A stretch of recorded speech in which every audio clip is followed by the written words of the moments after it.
चलंता train भितर 60 वर्षर बुढ़ा को हाणीदेले युवक।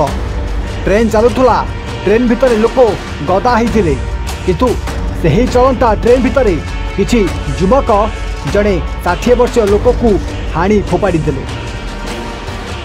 दर्शक बंधु चलंता ट्रेन जड़े 60 वर्षीय लोक को धरी खंडारे हाणीदेले तापरे से युवक से वृद्धक मृतदेह को चलंता ट्रेन फोपाड़ी देले। ट्रेन चलुला अनेक लोक ट्रेन में बसी यात्रा करुले भितर आरंभ हो जाता से पाटितुंड।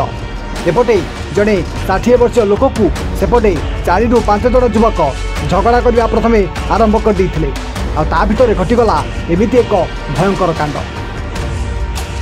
दर्शक बंधु जड़े वयस्क लोक से ट्रेन में बस यात्रा करपटे 4 ରୁ 5 जन युवक आसिले ट्रेन में से लोक पाखरे बसी। दर्शक बंधु से 4 ରୁ 5 जन युवक बसी से वयस्क लोक पाखरे मद आ गंजेई खाइबा आरंभ कर जिते बेल पर्यंत व्यक्ति जनक चुप थे से बेल पर्यंत सबकि ठीक ठाक थिला।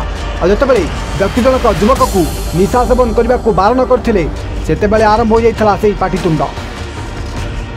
जड़े व्यक्ति को से चलंता ट्रेन भितर घेरी पकाई मदुआ 4 ରୁ 5 जन युवक आई ट्रेन भितर हाथ मध्य उठाइबा ठारू आरंभ कर शेष से वृद्ध व्यक्ति को छुरी आक्रमण करते।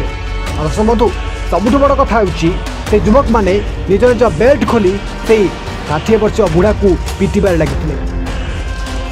तेरे झगड़ा एते आग को बढ़ी जाता जड़े व्यक्ति को शेष खंडारे हाणी दे चलंता ट्रेन फोपाड़ी देले। एपटे जड़े व्यक्ति सीट्रे बसी निज मोबाइल रे ए समस्त दृश्य को निज मोबाइल रेकर्ड करते जहाँ बर्तमान सोशल मीडिया रे भाइराल होगा लगी। दर्शक बंधु एभली एक भयंकर घटना मुंबईर एक लोकल ट्रेन में घटी जाता बेले एमती ट्रेन भितर जड़े व्यक्ति को हाणी देवार वीडियो बर्तमान सोशल मीडिया रे भाइराल होगा लगी। आमती कांड केवल गोटे कारण घटी ताकि से निशा सेवन द्वारा 4 ରୁ 5 जन युवक लोकों आगे निशा खाऊले जड़े व्यक्ति बारण करू बेल्ट बाड़ी पिटी शेष से ट्रेन भितर खंडारे आक्रमण कर चलंता ट्रेन फोपाड़ी देते। रिपोर्ट ओडिया। ब्रिलियंट रेज विशुद्ध नड़िया तेल घन लंबा और पड़ा केशर मूल मंत्र।